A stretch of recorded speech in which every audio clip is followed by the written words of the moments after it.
Je ne suis pas né en Auvergne, puisque mes parents étaient en occupation en Allemagne à l'époque. Vous êtes né à Coblence ? À Coblence, en Allemagne. La France occupait la Rhénanie pour essayer de faire payer aux Allemands leurs pénalités de la Première Guerre mondiale.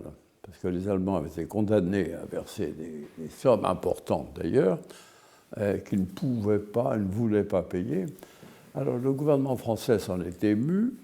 Les Anglais ont accepté que les Allemands ne paient pas, les Américains avaient demandé, ils n'avaient rien demandé, et les Belges et les Français, au contraire, ont demandé aux Allemands de payer. Mais les Allemands ne payaient pas, et donc le gouvernement a décidé qu'on occuperait comme gage la Rhénanie. Et l'armée française et l'armée belge sont allées occuper la Rhénanie, c'est-à-dire la rive en fait gauche du Rhin. Alors mon père dirigeait le service financier de cette occupation, s'est installé à Coblence, et ma sœur aînée et moi-même, nous sommes nés là-bas. Enfin, c'est une circonstance. Par contre, mes 4 grands-parents sont enterrés dans le canton de Saint-Amand-Talente, maternelle et paternelle. Les uns à Saint-Saturnin, les autres à Saint-Amand-Talente. Donc l'enracinement est évidemment très profond. Et dans la politique, c'est mon arrière-grand-père, en fait, Agénor Bardou, qui a été peut-être la figure la plus marquante. Il est tout originaire du Berry, en fait, originaire de Bourges. Et il a été maire de Clermont-Ferrand, sénateur, et même sénateur inamovible à un moment, parce qu'au début de la Troisième République, on avait imaginé de faire des sénateurs inamovibles, et il a été le premier ministre, pas premier ministre, mais le premier ministre de l'instruction publique. C'est-à-dire qu'après le désastre de 1970, vous savez qu'on a redémarré difficilement dans la confusion politique.